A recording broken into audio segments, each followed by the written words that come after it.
Good morning, everyone. We'll get started in a minute here.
Alrighty. Hey, everyone. Welcome to our January district update meeting, district webinar. Thanks for joining. I'm going to get started with a couple updates about advisor.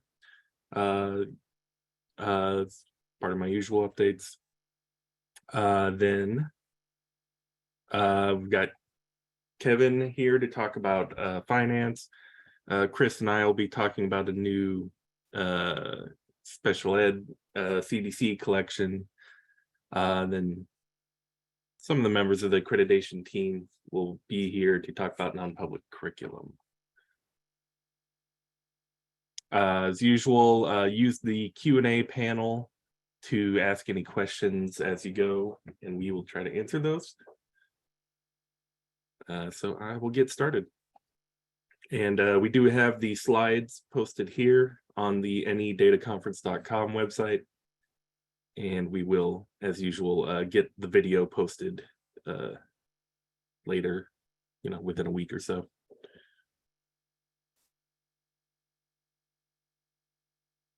All right. So, advisor status update. Not a whole lot of new changes to talk about this month. We have turned on the 22-23 graduation rate calculations and the GCAT report. There was some big technical issues we ran into that took us a while to work on in December. We actually, blew up our database server for a couple of days there. But we've got most of that. Well, it's up and running now. We're still looking through the GCAT. We may have some more issues to fix, I think, about getting some of the numbers to look right, but we are looking at that now. The graduation data is building though, so all of your 11th graders should be showing up in your ACT roster, for example. We're right in the middle of roster season now. I think the ELPA 21 roster has already been sent to the vendor, and we're working on ACT and the NSCAS alternate assessment rosters right now. As usual, there's also, the NSCAS growth rosters are always active. I still don't have any updates on CRDC. I have not seen an official note yet from the OCR about when 21-22 CRDC is opening. But just like last year, we'll be going through a process where they need to send invites out to all the superintendents. NDE will help them update their list of superintendents and hopefully work that out. So I'm really not sure what the dates are for the CRDC collection are yet. But obviously, hopefully, we'll see something soon. NDE will repeat any communications we see from the OCR on that. We also haven't had time to work on our CRDC reports for 21-22 yet. but we will be updating them so that you can download files from them. At least that is the plan. As mentioned in previous months, I still need to update some create some instructional unit reports, update some of our other course reports. I should hopefully be able to look at that soon. I will put out a message on advisor validation when all of that is updated. As well as, we've always have a backlog of some other little fixes. A few of them have gone out and a few of them we're still working on in advisor validation.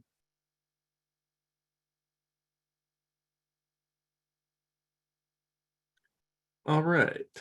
So, as a lot of you probably know, we sent out our yearly survey about the webinar series.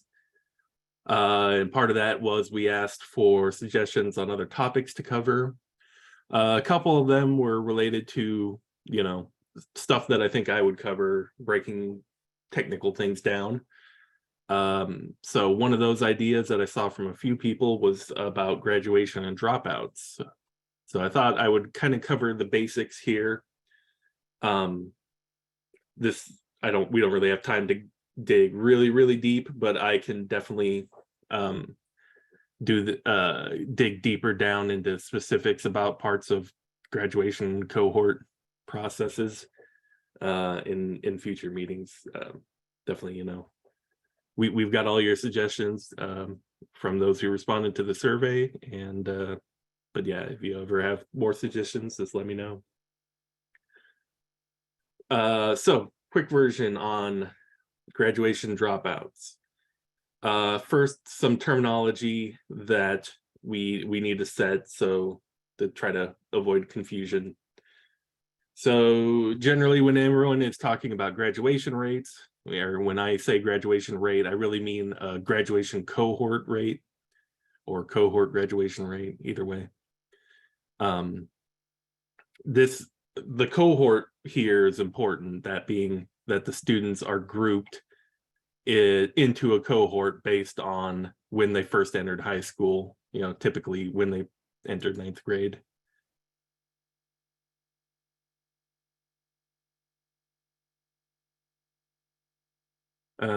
Sorry. Yeah, question just came in about CDC. It would be nice if we had a working document to stay ahead of the opening date. I'm not sure what that means, but we do, the CDC reports are available.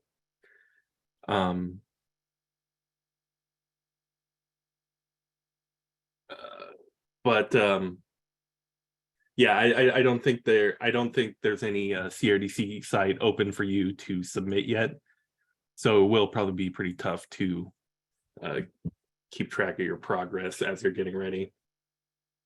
But yeah, there may be just like a Word document or something that's available on the OCR's website to help you organize that. I'll have to check into that too. I haven't looked at what they've put on the site recently. All right. Sorry. Graduation cohorts. That's always rates of people graduating high school that are grouped together into a cohort based on, when they first entered high school.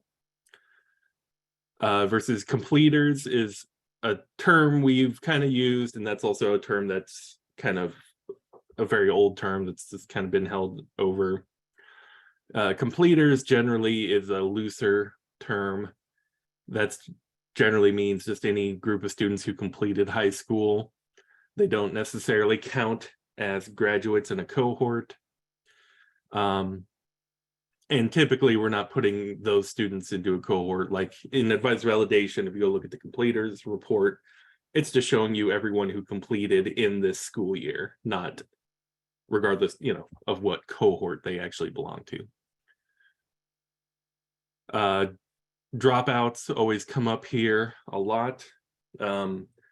Technically, dropouts is, a group of students who left schooling in a school year under specific reasons. Dropouts are not part of a cohort, though. It's not like everyone who didn't graduate in the cohort is a dropout. They are not like opposites of each other like that.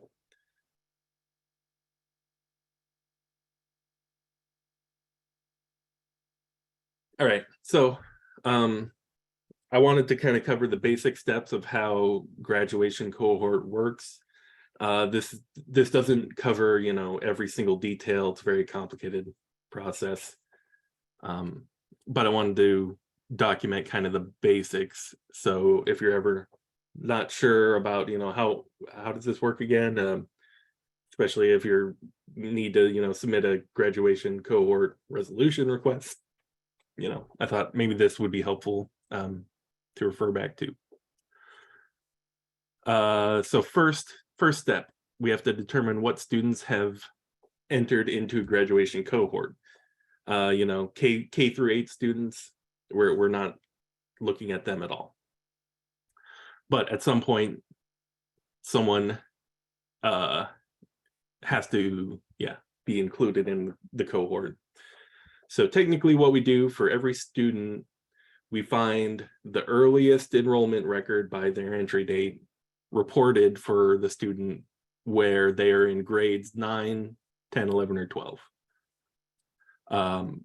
Most students are in grade 9 for this. When they start, you know, it's usually the first enrollment of their 9th grade year. But we check all the grades, especially because of students that transfer into Nebraska. They transfer in their 11th grade year. That's the first record. That's the first time we're able to identify them for the cohort. We don't specifically limit this to high schools, but or secondary schools, but since we're only looking for grades 9 through 12, it should only be those type of schools. That's one of the reasons why we have a validation error that is checking students' grade levels against their reporting school. One thing that I've seen come up a few times, I should note that FTE is not a factor. So any special case students are included. Just because a student's part-time doesn't exclude them from the cohort. Ultimately, they have to end up being counted. Ultimately, they have to end up being counted as transfer outs through later exit enrollment. And I just want to point out, we actually go back 7 full years because we calculate grad rates for students 3 years past when their original 4-year graduation year. So at this point, we are still using data from NSSRS, although we're getting close to leaving NSSRS behind entirely. Trisha asked a question, does it count if they enter 9th grade in Mexico or only the USA? That's interesting. We've actually, and we've had a ticket recently about that. Well, I don't know about Mexico, but it's kind of hard to define when you're talking about kids from other countries. But typically there should be some kind of secondary higher ed, high school level school. And when they graduate from that school, or when they first enter that school, that's kind of the equivalent of our 9th grade. Recently, it came up because kids that are in a British style system, which includes Canada and like parts of the Caribbean, they don't actually do K-12, they do 1-13. So what we call 9th grade, they call grade 10, and what we call 12th grade, they call grade 13. So that's a little bit tricky to translate over to our end. I'm hoping that we will make an official policy about that soon. I'm in the middle of working on that now, which I've got to take that policy to get approved by committee. So Step 2, now that we know what kids are in the graduation cohort, we have to set their expected graduation year, also known as the cohort year. So basically, now that in step 1, we identified their earliest enrollment record, we look at the demographics record that matches, the same school year in the same district of that step 1 enrollment. And then in that demographics record, we look for the expected graduation year field. We basically trust the district to set that, partially because of, kids from other countries, for example, gets kind of complicated. We don't just make a guess based off of, well, if they're 9th grade now, then it must be 3 years from now. So we actually look at whatever you submit to us in the expected graduation year. After that time, the expected grad year field isn't really used. If in their junior year you change the expected grad year field, we don't update the cohort because of that. But we do have a validation error that notices if later on the field you submit doesn't match what we have in the cohort system, which then usually leads to, some further investigation. All right, step 3. This is where it gets really complicated, and I've really simplified and skipped a lot of steps here. But basically, we know where the student first entered the cohort, but now we need to work out all the transfers that have happened since then and decide what school the student is in now for the current cohort. And generally a student should only be in the current cohort for a single school at any time. This is a complex process that we sometimes have to make some fixes for, especially when there's multiple enrollment records for multiple districts, sometimes with overlapping dates, conflicting dates, lots of things. It can get very, very hairy in this part.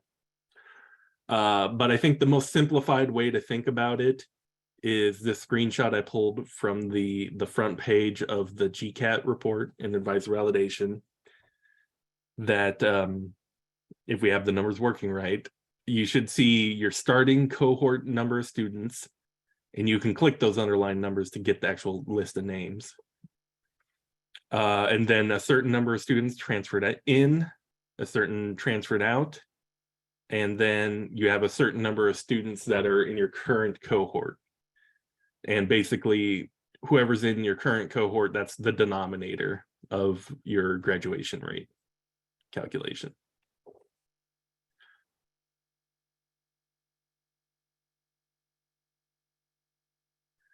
Let's see, Cheryl asked about SPED students that are going to stay past 12th grade, need to be entered with the other students for the cohort in 9th grade and count against graduation rate. Correct. That is correct. Yep, they should be set when they first enter high school grades, 9 through 12, just like everyone else. And if they aren't graduating with a regular diploma, they do count against your grad rate. Well, that is. I'll cover that a little bit here shortly. Basically, what codes are we looking at? What exit withdrawal codes are we looking at when you're transferring a student out of your cohort?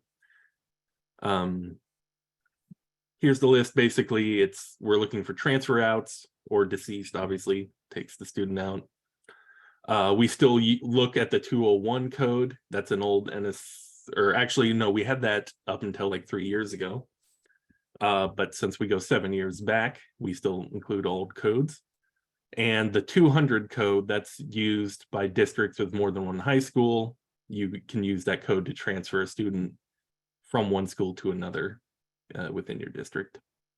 And they will move with the cohort data, will move with them. So here's something that, affects those SPED students. Step 4, determine if a student in a cohort is a graduate or not. So generally when here, a graduate means those that have a 210 code, completed or graduated with a regular or advanced diploma. The 210 code used to be the 203 code in NSSRS days, but that's long, that was many years ago, when it was just, all we had was the 203 completer diploma. Then we added some codes to kind of separate those into different cases, specifically for special ed students. And from what I can tell in our records, there was a year when a 211 completer with an alternative modified diploma counted, but basically the feds asked us to remove those. So yeah, the alternative diploma does not count as a graduate ever since 2017, 2018. And then we also at the same time added that 212 non-completer code, and that I'm not exactly sure how we use that offhand, but that also doesn't count as a graduate. Obviously, we have more documentation about these codes in the advisor data elements. I hope everyone's familiar, but you know, you can click that link and go visit our resources website to find that. Step 5, then, now we've got a list of who's in the cohort, where are they at, and did they graduate. So step 5, we calculate graduation rates. Again, there's a lot of complicated parts to this, and I've kind of really simplified this. But each year we calculate a grad rate for each individual cohort. So in any given school year, you have your 4th year cohort, which is the students that were originally expected to graduate this year based on when they entered 9th grade. And then you also have a 5th, 6th, and 7th year cohort for students that were supposed to graduate 1 year ago, 2 years ago, and 3 years ago. So for each school year, we calculate all 4 of those cohorts grad rates. So you get 4 rates each year, basically. And yeah, and basically it's simply the grad rate is the current cohort count that you saw in step 3 is the denominator, and then the subset of those students that got marked as graduates in step 4 are the numerator. We also calculate this grad rates by subgroups at this point. You know, that also shows up on the NEP, I believe, and is reported to the feds. I believe we used the demographics from the student's most recent location in step 3 when we do that. And you know, we calculate it for all students by gender, by race, ethnicity, English learners, free and reduced lunch, and by special ed. So that's the basic steps of graduation. If you would like us to cover more details about that in a future meeting, please send me a note, and I will look at putting that together. Couple of quick notes about completers and dropouts then. So in advisor validation, we have a report called completers. It's really just there to help you with verifying your data that you've had all your students marked with these completer codes. It's not really something that's reported out anywhere. The completer report has the 210, 211, and 212 students included on that report. Dropouts are simpler than graduation cohort. It's kind of similar to completers report. However, dropouts can officially happen anywhere between grades 7 through 12. So the dropout report shows any students in grades 7 through 12, which is, and this report is generally at the district level, not the school level, because, you know, that's probably splitting kids across multiple schools for a lot of you. So any kids in your district, grades 7 to 12, reported as a 202 dropout. 208 maximum age or 209 withdrawal from mandatory attendance. Again, we cover some more details about those codes in our data elements. So I'm not going to cover all that here. And then finally, we compute a dropout rate for a district by taking the number of those students we saw above, and we divide it by the fall membership count of 7th through 12th graders, which isn't, I don't know if that makes the most sense to be the denominator, but that's officially how it's done. And I don't, since we don't really have an official end of year membership count, that's probably the best number we have for computing a dropout rate. But just another reason to please make sure you get your fall data correct. All right. Last, I just wanted to talk a little bit about our planning for 23-24. We haven't really begun work on 23-24 yet, but it is happening. Actually, we're kicking off on this Friday. So we had a bidding process, and Edwise Group is the company that will be helping us for 23-24, specifically because we're kind of doing a big project in the background that we're moving a lot of the advisor infrastructure to the Microsoft Azure cloud. A lot of this is stuff that you won't even be able to notice or see necessarily, but there's a lot of big infrastructure changes that are going to happen behind the scenes. At the same time, they're also going to help us get set up with EdFi for 23-24. We will be upgrading the EdFi version to the latest for the 23-24 school year. This Edwise group is someone we've worked with a little bit already.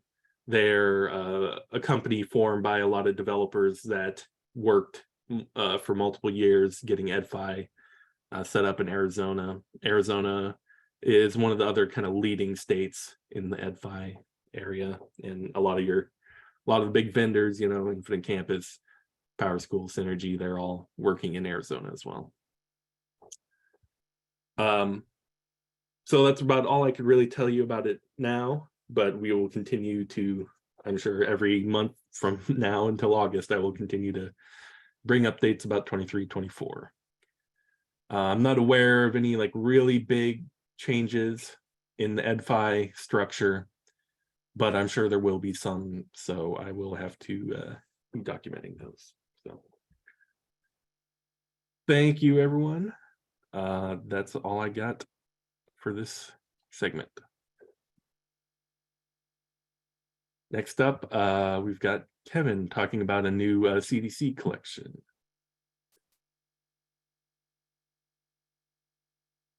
All right. Do you want to share, Kevin, or do you want me to? If you could share it for me, that would be great. As my evidently there's someone on the chat that wants to call my work phone. I can share it otherwise, unless you can do it, put it up for me. Yep, we've got it on the website here. Let me get it.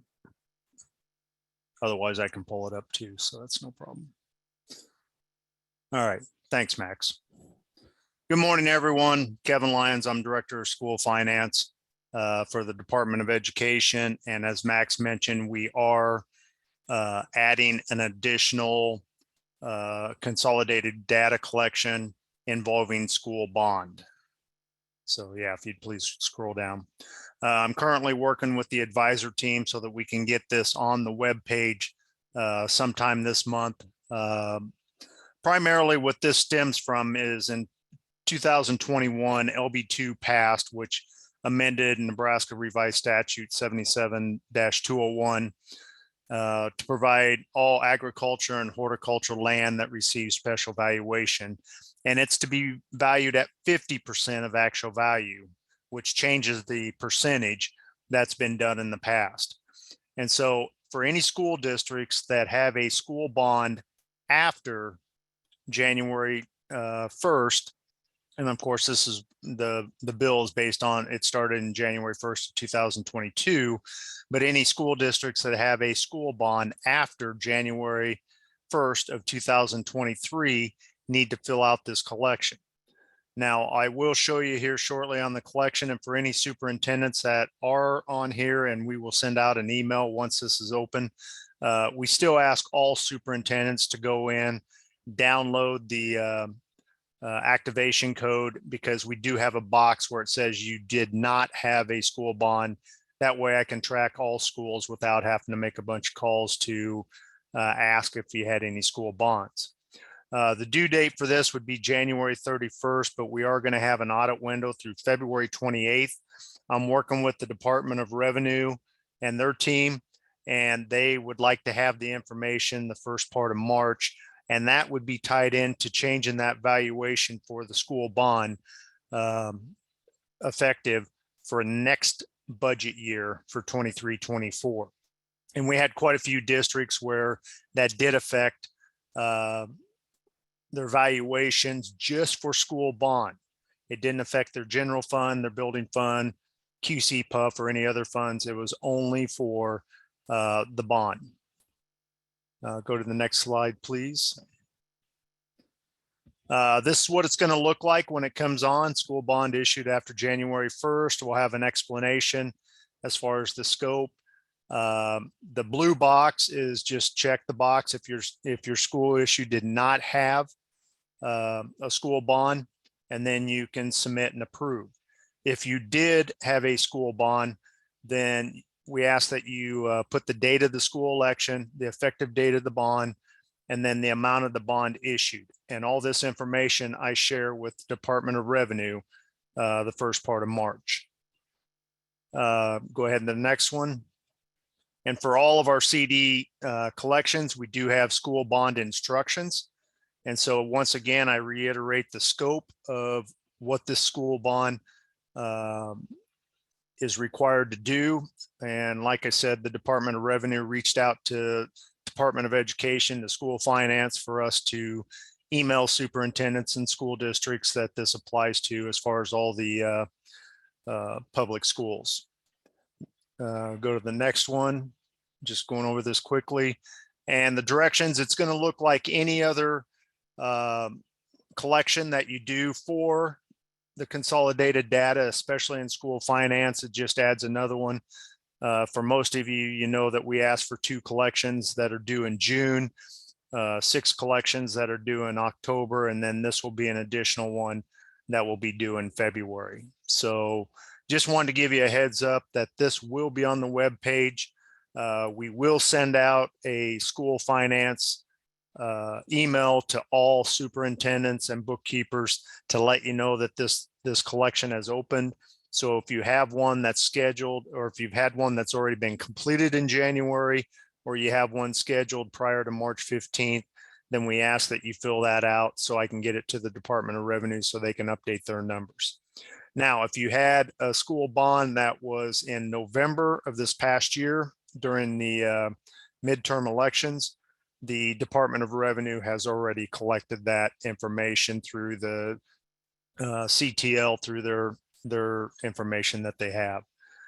So just wanted to quickly run this by everyone so that you're aware of it, and it's not a surprise when we do send out that email for those people attending.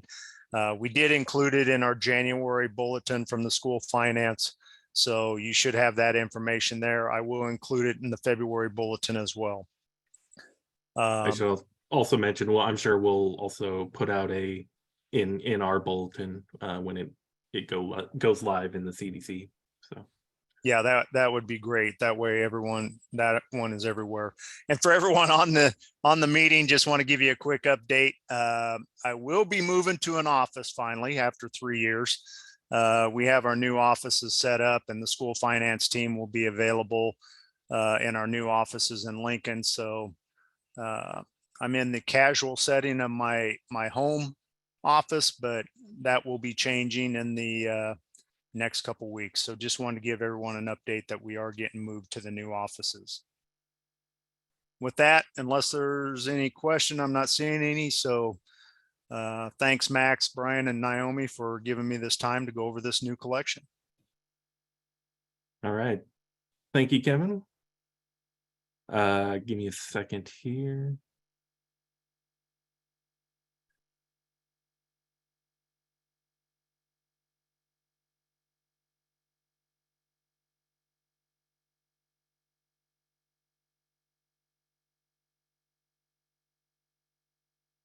Right. Next up, I have another new CDC collection to talk about. It will not be coming as soon as the finance one. See if Chris is in here.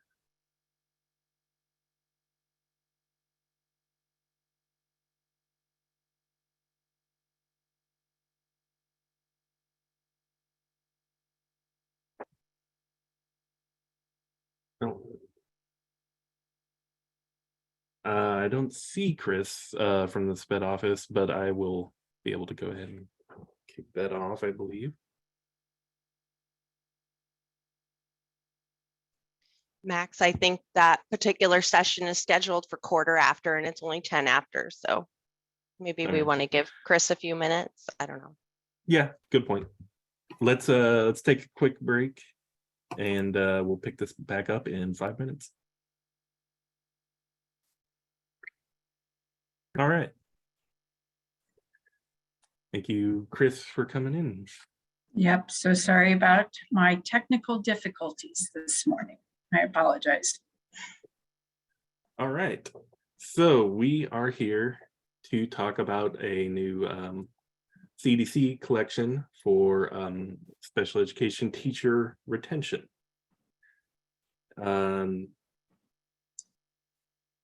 Basically, this will be a new collection in the CDC, in the NDE portal, just similar to the last one we just talked about.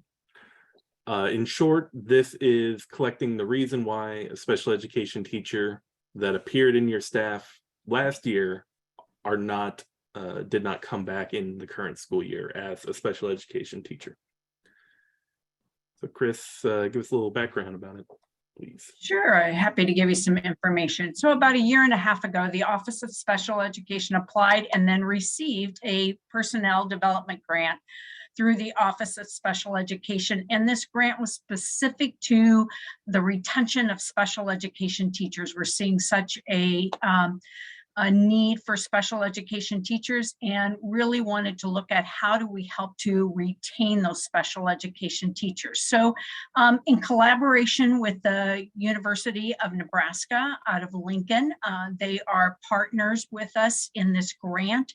And one of the objectives within this grant was to really develop a system in collecting some information about those special education teachers and that retention of them. So what's happening to them when they leave their position as that special education teacher? Because currently there is not any method for collecting that type of systemic information about special education teachers. So through this grant, we want to collect some information on what's happening through those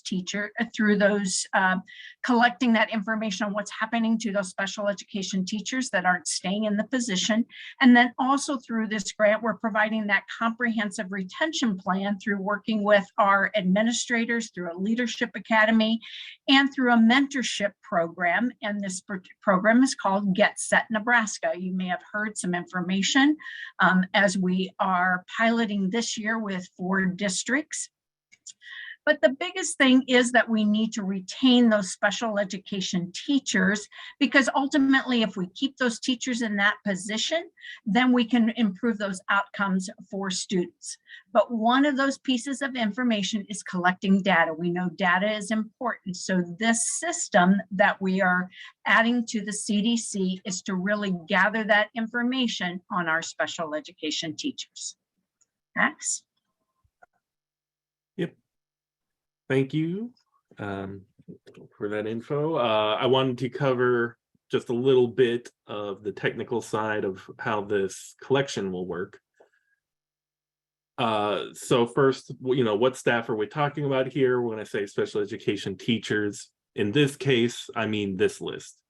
So the 7-1160, that is your early childhood teacher, as well as all of the specialized teacher position codes we have, the 1161 through the 66. So that's your SPED teacher, core subjects, alternate standards, SPED collaborator, SPED facilitator, and our new codes for the visually impaired and deaf or hard of hearing teachers. So this CDC collection is based off of the data that you put into staff reporting. So we do part of the data is loaded automatically for you. Very simply, it just goes year over year. Like we'll look at all of those staff you had in 21-22 in those position codes I just mentioned, and then we'll see in 22-23 did those staff come back in one of those positions. It doesn't matter which one, just one of any of these position codes. And if we saw them last year in one of those codes and this year they're not in any of those codes, then we pull them in and ask for a reason why they weren't retained. So a few examples of how that logic works. So last year, a staff was an S1161 SPED teacher, but this year they're just coded as 0-1160. That's your general ed teacher. So we consider that not retained. They will show up in the collection, even though they are still employed by your district. So yeah, staff was S1161 last year, and they're an I1162 this year. Different funding change. They're still both SPED teachers. That person was retained. They do not show up. Someone was a SPED para 5162 last year, and also 1164. I don't know if that's actually something that can happen. But this year they're only a SPED para 5162 that we would consider as not retained as a teacher, even though they are still a para. Probably that wouldn't happen, but my point is that SPED paras are not part of the group we're looking at here.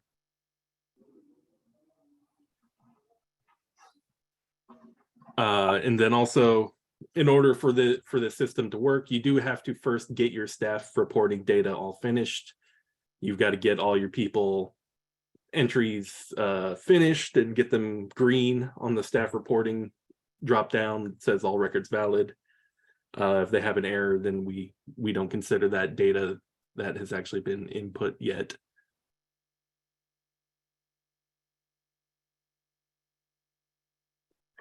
So in the CDC, we will have a new collection under the staff category, and called special education teacher retention. When you come in, this is a possibility that you retained all of your SPED teachers from the prior year. So you can just come in and submit your blank data, although most of you probably will have at least one person show up.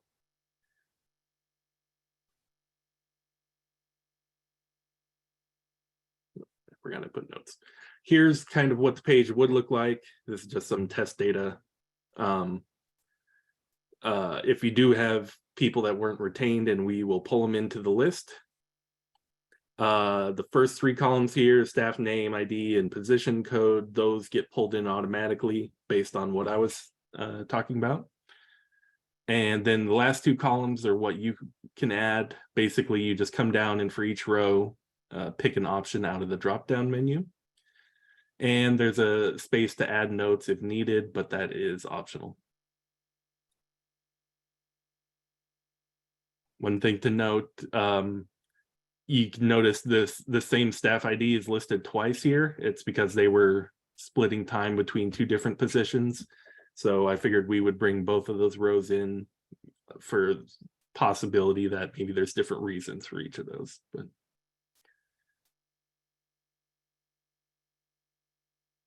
Oh yeah, and currently these are the reasons we have on our list. Definitely subject to change. You know, there's no, we're not getting this list from anyone. We're just kind of putting together items that we think would make sense. We've got retirement, move to another district, change to another position. That's really like if someone moves from a sped teacher, they move into administration, or they move in back to regular ed. That might be one you would use. Disciplinary issue, you know, that's probably related to the person's not in your district at all.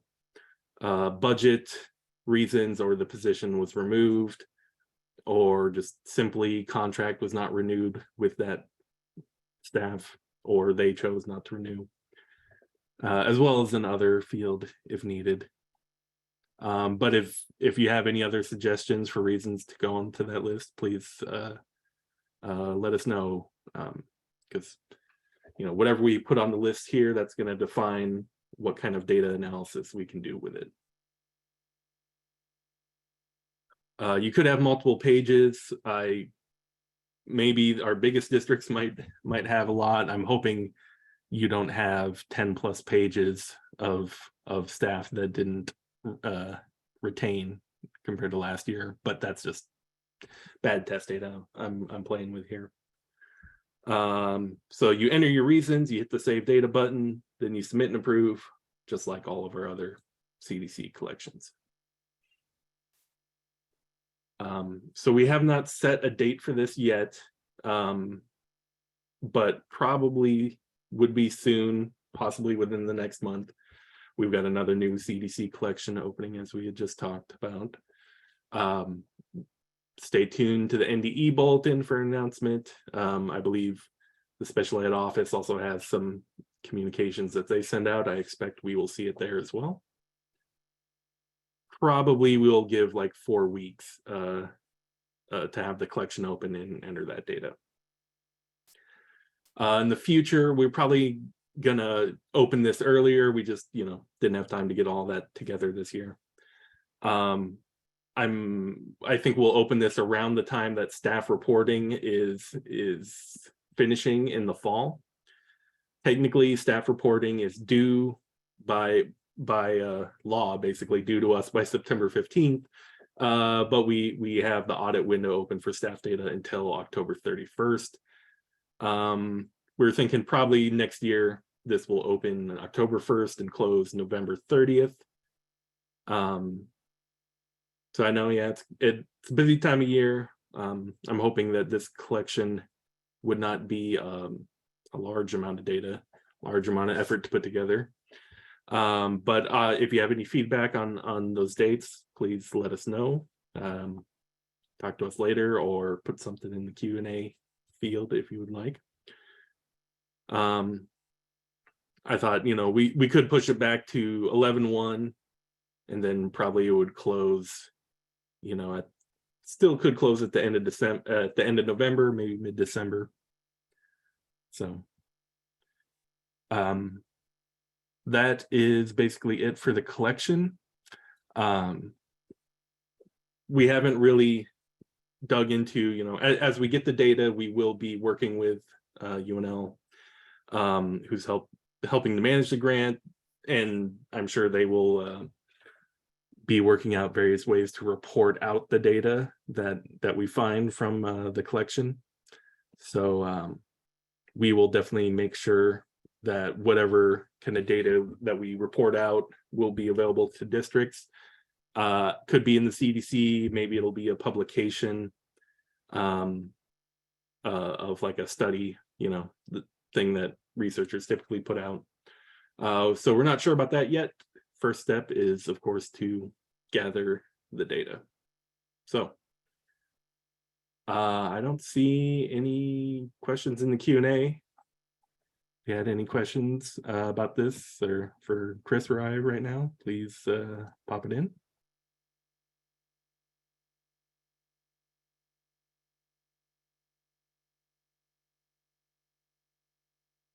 Otherwise, Well, thanks for joining us, Chris. Next up, Thank you. for our last section, we are talking about non-public curriculum with the accreditation team. Got it's like Sandra and Mickey here. Good morning, Max. Thank you so much. Good morning, Sandy and Todd. All right, I'll do a share screen for my slides.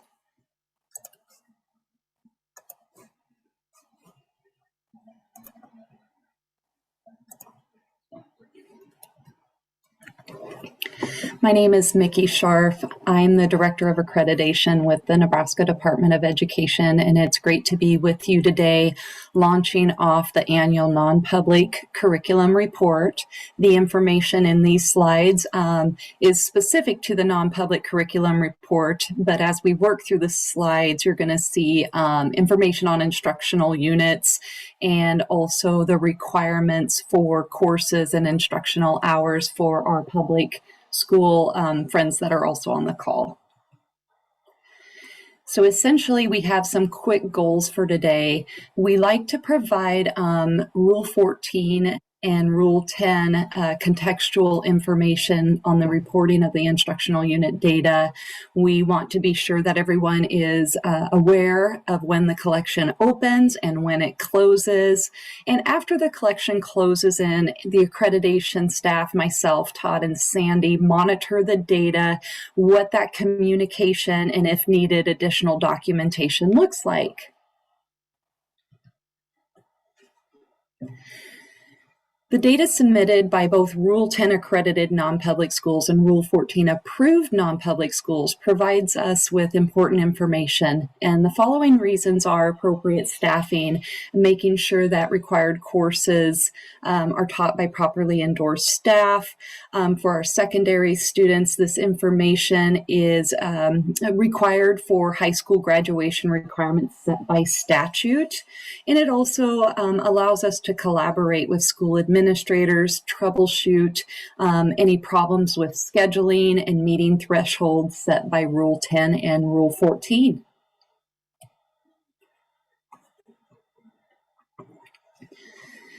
Max just mentioned some NDE data sources that are used to determine compliance with Rule 10 and Rule 14, and one is that annual fall personnel support. It is due by September 15th, and of course we audit it through the month of October before the annual assurance statement is due November 1st, and now we are entering the season of the non-public curriculum report. So that information from the personnel report, staff position codes, course codes associated with teachers of records, that all ties into the reporting of curriculum and the amount of courses taught, the type of courses taught that are required in various content areas. I've broken some PowerPoint slide rules on this slide. It is a little dense with information, but I do want to highlight and walk you through some of the terms and definitions. Statute in the state of Nebraska, and actually in 30 plus other states, requires that an approved or accredited school must be in operation at least 1,080 instructional hours. And so instructional hours are specifically the time the school day starts in the morning, whether it's 7:50, 7:55, or 8:15, to the last minute of instruction in the afternoon. The only thing decreased from a daily time of instruction is 30 minutes for the lunch time. Otherwise, passing periods are included in that instructional time per day. We also have some definitions in regards to courses. And a course means a particular subject, subject area, or defined sequence of learning that is scheduled during that instructional day throughout the school year that's tied to a certificated teacher with the proper endorsement. And we use that information for properly endorsed percentages, which in Rule 10 and Rule 14, there's different thresholds for elementary, middle, and high school. For the sake of this report, in this curriculum report is 80% of your high school staff must be properly endorsed in the content areas or courses they are assigned to. And for Rule 14 approved non-public schools, that threshold is 70%. We often get questions in accreditation regarding what is the difference between an instructional hour, an instructional unit, and a credit. So instructional unit, otherwise known as a Carnegie formula, means 15 clock hours or 900 minutes of instruction tied to a course divided by, oops, I skipped a spot, days in session. So minutes per course section. Again, that varies widely across the state. Some classes might be 47 minutes. Some classes might be 52 minutes.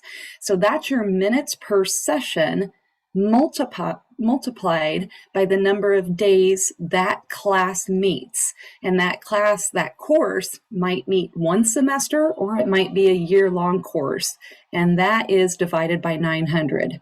It gives you a decimal answer, and what you're aiming for in your instructional units would be an 8.2, because that translates into a credit, and credits can be multiplied. You see that in bold at the bottom for graduation requirements. You take that instructional unit and you multiply it by 1.25, and for a course that's generating 8.2 units, that'll give you a nice solid 10 credit hour course. Again, if depending on your school size, your personnel, your enrollment, different schools have to meet different instructional units through their schedule in a variety of ways. The most common way is just because you have 1,080 hours or even 2,000 hours of instruction doesn't mean necessarily you automatically meet your instructional unit thresholds. So again, I encourage you to use that minutes per session times days in session divided by 900 to get a true idea of what your courses are generating for units. Today is January 11th. We're reviewing the information in this webinar. Next week, the week after next, January 23rd, we will be launching the collection, and we also will post this and message this through the NDE bulletin and through Twitter, if you would like to follow us at NDE_accred. The help desk team at the department is always available to answer the technical type questions that might come along in the NDE portal, non-public curriculum collection. So you would submit a ticket to them for some technical support. However, if you have regulatory questions or regulatory troubleshooting, you will definitely want to reach out to myself, Sandy Suter, Todd Wolverton, and our contact information will be at the end of these slides. The due date is set in regulation, both for Rule 10 and Rule 14. So we need to have your data submitted to us by February 28th, 2023. We will be auditing the data that's submitted between March 1st and March 15th. And what we like to do during that audit window is reach out to schools where we see deficiencies and troubleshoot what those deficiencies might be. Oftentimes, it might be that courses were omitted. We call that a clerical error. It might be that courses weren't coded properly, and we call that a coding error. So we really try to do some outreach during that time to troubleshoot deficiencies. Here's the breakdown of instructional unit requirements per Rule 10 accredited non-public schools and Rule 14 approved schools. You may also notice that for Rule 10 non-public accredited schools, we are able to substitute any additional courses in the core content areas along with foreign language and use up to 40 units of that of those codes to meet the career technical education threshold of 80 units. As mentioned, we do have that audit window. We confirm the deficiencies, And then we will work with you on, if needed, a formal notice for those deficiencies. It's not uncommon for us to work with the school on a formal notice. And essentially what we are trying to do is work with you on a plan of correction and ultimately help the school serve the students attending that school and make it so that the instructional schedule, the master schedule, the courses offered are in compliance for the 23-24 school year. We also know that building the master schedule and staffing and hiring and decisions are often made in this spring semester as we get ready and plan ahead for the next school year. So that really is what that plan of correction serves. Todd, Sandy, and myself can also connect you with resources that you may not be aware of, opportunities for teacher sharing, asynchronous or synchronous courses. And then, of course, for the 2020, I have a typo, November 1st, 2023 assurance statement, you would report your compliance if the plan of correction has been deployed, implemented, and if you are in compliance with those regulations. As I mentioned, Todd, Sandy, and myself, we are happy to work with you, happy to communicate, troubleshoot, and offer up knowledge of ways to meet instructional unit requirements, ways to deliver courses that are locally available per your decision making. And again, we firmly believe that we are in this career of education so that we can support all Nebraska students in learning, earning, and living. Here's our contact information. I'm going to stop share and see if we have any questions that have come in. None so far. Wonderful. Oh, there's one.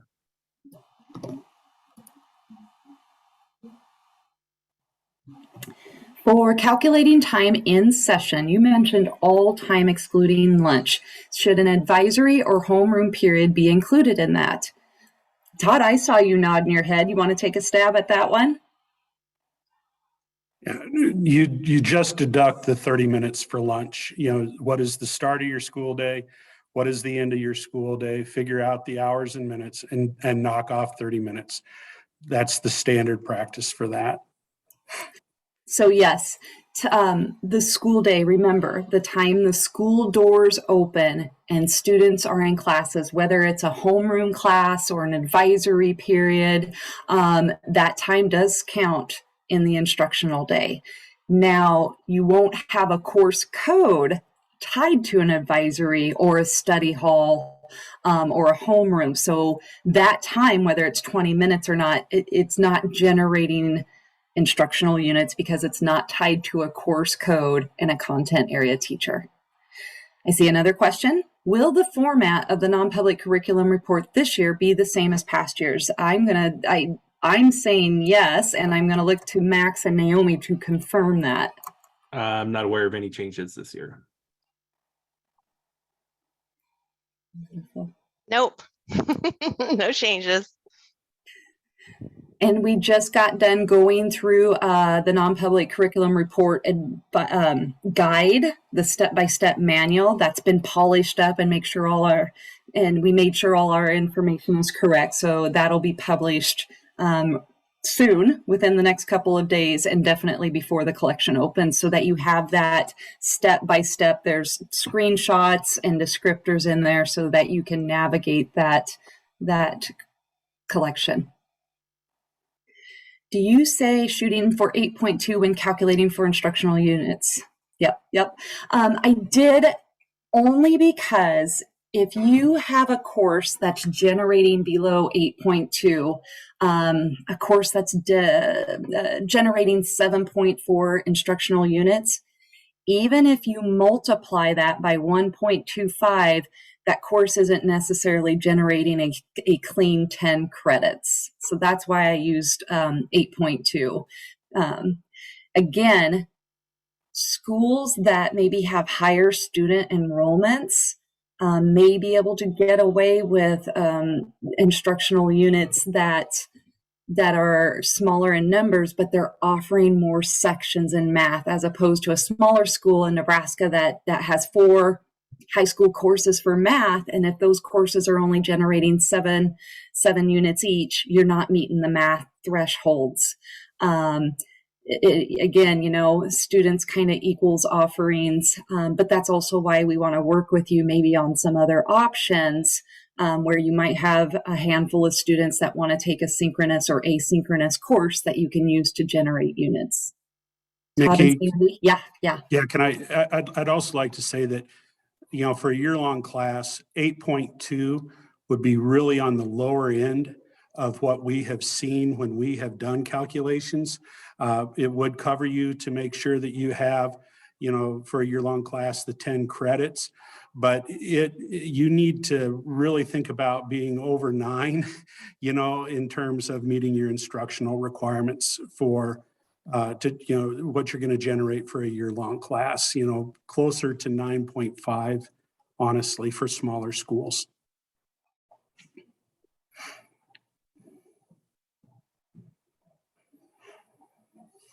All righty. I think that'll be it.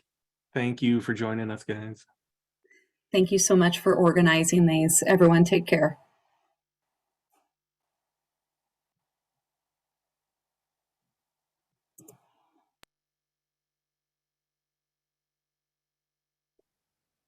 All All right. right, I have just a couple closing slides, Max. And I can go ahead and share my screen, unless you had anything you wanted to add before I share those. Okay, cool.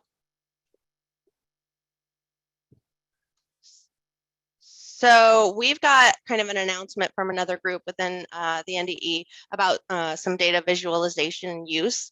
We're launching a 3rd cohort for this. You may have heard about it already because there's been 1 and 2 cohorts that have happened. But just kind of a heads up, this is coming soon, that they're going to have a 3rd cohort this spring. It's going to need a new slate of participants to join. We've got, let me see here, a link that's going to be coming. We'll send a bulletin announcement with the link that has all the information on the EIN website, the Education Innovation Network website. That's kind of an internal NDE site. It'll include the trading dates too. So there's a couple additional bullet points. If you're interested, a typical participant would display interest in learning about data use, visualization, tools, think dashboards, things like that. It would be great to have someone who can provide some unique experiences to share. It's a very much a group learning environment. And then also someone who wants to share their data learnings with their community. There's going to be 6 virtual interactive group learning events, March through May. The sessions will be held roughly weekly. And then if accepted into the network, the attendance is not necessarily mandatory, but it's going to be really valuable that you attend as many as possible to get the best bang for your buck. And then a bulletin announcement, like I said, is coming soon. Max, is there anything, I think you participated in this, anything that you would add to let folks know about it? Yeah, it's part kind of basic visualization training. If you're kind of totally new to the world of dashboards or Tableau or just like making charts in Excel, this will get you exposed to some more advanced kind of processes and software as well. And then part of it is, a lot of it is also just group learning, discussions, that kind of stuff. A few of us at NDE participated in it, but the group discussions are really there for districts. Feel free to join if that sounds good to you. Cool. It would be nice if you can attend all the sessions, but it isn't something that has like homework, so it's not too bad. Okay. Max mentioned it. Thank you for completing the survey. We have the results, we're analyzing it, and we're hoping to share and come out with some great new topics that we obtained from there in the next couple weeks. And with that said, we don't have an agenda for February just yet, but it's because we're analyzing those survey results and we want to make sure that we're giving you content that's applicable to your needs. So we will be sending a bulletin as soon as February's registration is open, and we will list the agenda and the items that we're going to go ahead and present on there. So that's all I have. I saw there was a question, but Max, you got it, looks like. So Just about when the finance collection is going to open. We will Okay. send out notices through the finance email contacts as well as the bulletin when that is ready, and it should be pretty soon. Alrighty. All right. Thanks for joining, everyone, and we will see you here next month. Thank you.